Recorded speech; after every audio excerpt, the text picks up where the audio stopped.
shit you used to do. Talk to us a little bit about night to night. Every night it was a battle. You're going against Prime Cole, Prime Paul Pierce, T-Mac, Ron Artest and Jack in Indiana. You know what I mean? There was every single night it was a battle at that 2 or 3 position. And speak to the competition at that time as well.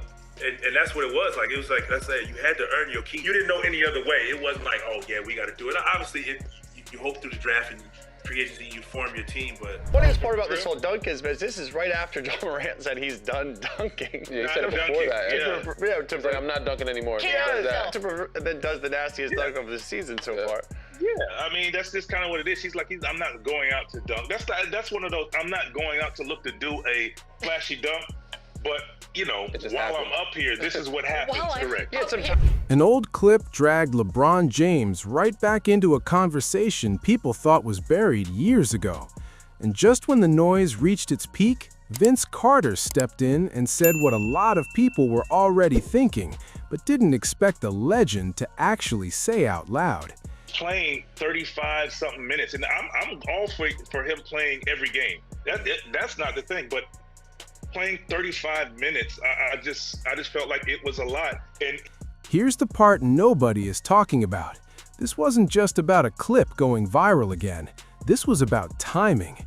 Early 2025, the GOAT debate is already louder than ever. Every stat is being dissected, every ring is being compared, and every flaw is being magnified. Then suddenly, that moment from the 2011 finals resurfaces, showing LeBron mocking Dirk Nowitzki when he was visibly sick. And just like that, the conversation flips from greatness to character. To really understand why this blew up the way it did, you have to go back to that finals series. LeBron had just formed a super team in Miami, made the decision, and walked into that season with more hype than almost any player in NBA history. The expectations were championship or failure, nothing in between. On the other side, you had Dirk, quiet, focused, carrying Dallas with no drama, no theatrics, just pure basketball. And speaking of, since we're on that topic, do you remember the $1 million? Yeah. Yeah. The phone call? For sure. They wanted me, you, Cole, and Bron for sure for $1 million. And this is where it gets dangerous, because confidence and arrogance can look the same until things go wrong. Before the series even ended, there was that now infamous moment where LeBron and teammates were seen joking about Dirk's illness, mimicking his cough. At the time, it didn't explode the way it should have. People brushed it off. Miami was still expected to win, and the narrative kept moving forward. But then, the unthinkable happened. Dirk pushed through a fever, kept showing up, kept delivering, and led Dallas to one of the most unexpected championships in finals history. Meanwhile, LeBron struggled, and suddenly that clip didn't look funny anymore. It looked bad, really bad. And even though time passed and LeBron rebuilt his image with championships in Cleveland and beyond, that moment never fully disappeared.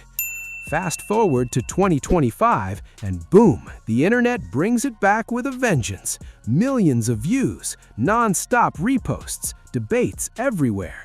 And this time, fans aren't just watching it casually, they're analyzing it, they're judging it, they're using it as evidence in a much bigger conversation about legacy. The other way, it wasn't like, oh yeah, we got to do it. Obviously, you hope through the draft and free agency, you form your team, but... Here's the part nobody is talking about. The reaction wasn't just about LeBron. It was also about how much respect people still have for Dirk. Because while all this noise was happening, Dirk stayed exactly the same. No response, no interviews, no tweets, nothing. Just silence. And somehow, that silence made everything louder. This is where young players usually make a mistake. They think legacy is only about numbers, points, assists, championships, MVPs, but moments like this prove it's not that simple.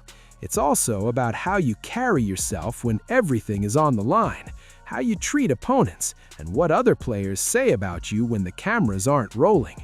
And that's exactly where Vince Carter comes in.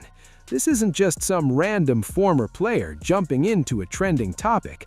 This is a guy who played over 2 decades in the league, competed against both LeBron and Dirk, and earned respect across generations.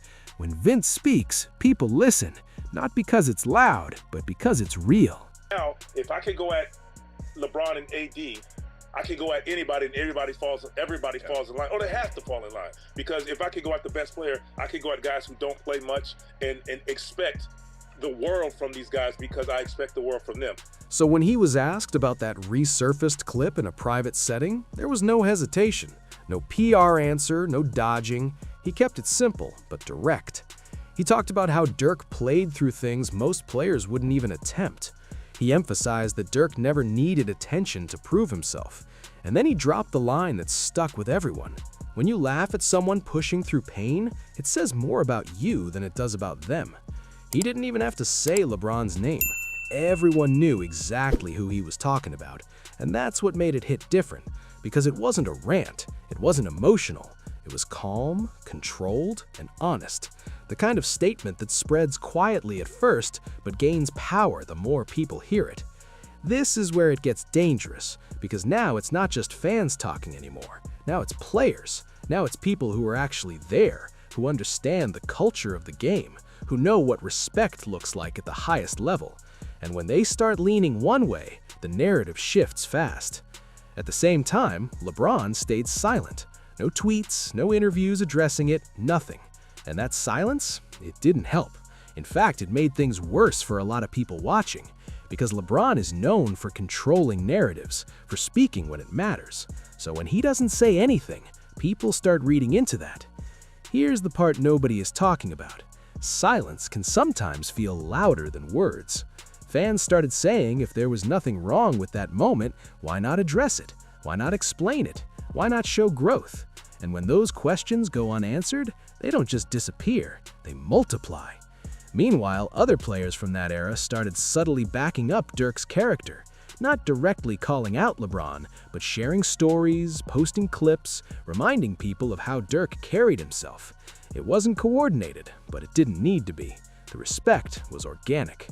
And this is where the bigger picture starts to form, because this isn't just about one clip or one comment, it's about 2 completely different approaches to the game. On one side, you have Dirk, who built his legacy on quiet consistency, loyalty, and resilience. On the other side, you have LeBron, who built his on dominance, influence, and control of the narrative. Both are great, but moments like this highlight the differences in how that greatness is perceived. This is where it gets dangerous, because now it's not just fans talking anymore. Now it's players. Now it's people who are actually there, who understand the culture of the game, who know what respect looks like at the highest level. And when they start leaning one way, the narrative shifts fast. At the same time, LeBron stayed silent. No tweets, no interviews addressing it, nothing. And that silence, it didn't help. In fact, it made things worse for a lot of people watching. Because LeBron is known for controlling narratives, for speaking when it matters. So when he doesn't say anything, people start reading into that. Here's the part nobody is talking about. Silence can sometimes feel louder than words. Fans started saying if there was nothing wrong with that moment, why not address it? Why not explain it? Why not show growth? And when those questions go unanswered, they don't just disappear, they multiply. Meanwhile, other players from that era started subtly backing up Dirk's character, not directly calling out LeBron, but sharing stories, posting clips, reminding people of how Dirk carried himself. It wasn't coordinated, but it didn't need to be. The respect was organic. And this is where the bigger picture starts to form, because this isn't just about one clip or one comment, it's about 2 completely different approaches to the game. On one side, you have Dirk, who built his legacy on quiet consistency, loyalty, and resilience. On the other side, you have LeBron, who built his on dominance, influence, and control of the narrative. Both are great, but moments like this highlight the differences in how that greatness is perceived. This is where young players usually make a mistake. They think winning erases everything, but it doesn't. You can win championships, break records, become a global icon, and still have moments that people come back to years later. moments that don't align with the image you've built. And that's exactly what's happening here. That short clip, just a few seconds long, is now being used to question something much bigger. Not LeBron's talent, because that's undeniable, but his mindset in that moment, his approach, his respect for the game. And when you add Vince Carter's voice into that conversation, it gives those questions more weight. At the same time, the NBA world doesn't stop. While this debate is heating up, there's other news bubbling around the league.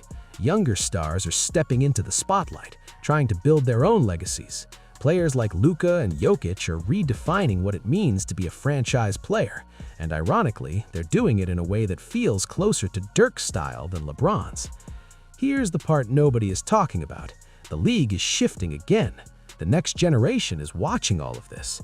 They're seeing how moments get remembered, how respect gets earned, and how quickly narratives can change. And whether they realize it or not, they're learning from it. This is where it gets dangerous, because history has a way of repeating itself.